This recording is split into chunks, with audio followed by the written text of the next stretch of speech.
Hi అండి, welcome back to my channel.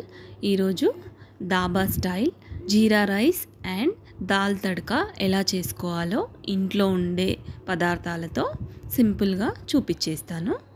దానికోసం video skip చేయకుండా కంప్లీట్గా వాచ్ చేయండి. ఇప్పుడు ఒక కుక్కర్ తీసుకొని చిన్న గ్లాస్లో పెసరపప్పు యాడ్ చేశాను. దాన్ని క్లీన్గా వాష్ చేసేసి తగినన్ని నీళ్లు పోసి పసుపు, కారం, ఉప్పు అండ్ కొంచెం ఆయిల్ యాడ్ చేశాను. ఇప్పుడు దాన్ని మూత పెట్టేసి 4 విజిల్స్ వచ్చే వరకు ఉడికించుకోవాలి. అది ఉడికే లోపల కొంచెం పచ్చిమిర్చి, కొంచెం వెల్లుల్లి అండ్ ఒక చిన్న ఆనియన్ సన్నగా చాప్ చేసి పక్కన పెట్టుకోవాలి. ఇప్పుడు నేను ఇక్కడ రైస్ ముందే ఉడికించుకొని పక్కన పెట్టుకున్నాను, చల్లార్చుకొని. దాంట్లో కొంచెం ఆయిల్, కొంచెం సాల్ట్ వేసి కలిపి పక్కన ఉంచుకోవాలి.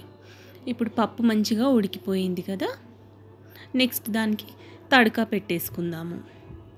దానికోసం ఒక ప్యాన్ తీసుకొని 1 టేబుల్ స్పూన్ ఆయిల్ యాడ్ చేసి వెల్లుల్లి వేసాను ముందుగా. అది మంచిగా ఫ్రై అయ్యాక తాలింపు గింజలు వేసి ఉల్లిపాయలు, పచ్చిమిర్చి మంచిగా సన్నగా చిన్న మంట మీద ఫ్రై చేసుకోవాలి. ఫ్రై అయిన దాంట్లో ముందుగా ఉడికించి పక్కన పెట్టుకున్న పప్పు యాడ్ చేశాను.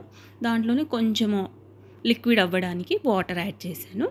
మంచిగా ఉడికిన తర్వాత ఫైనల్గా కొత్తిమీర వేసి స్టవ్ ఆఫ్ చేసేసుకోవాలి. అయిపోయింది దాల్ తడక.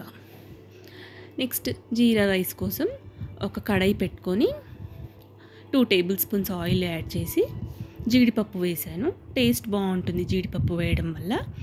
అండ్ నెక్స్ట్ ఇందులో కొంచెం ఎక్కువ క్వాంటిటీలో జీరా యాడ్ చేశాను, జీలకర్ర.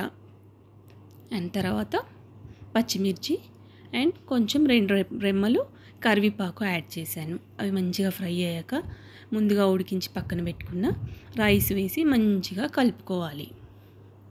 కలిపేసిన తర్వాత ఫైనల్గా కొత్తిమీర వేసేస్తే మన జీరా రైస్ రెడీ అయిపోయింది.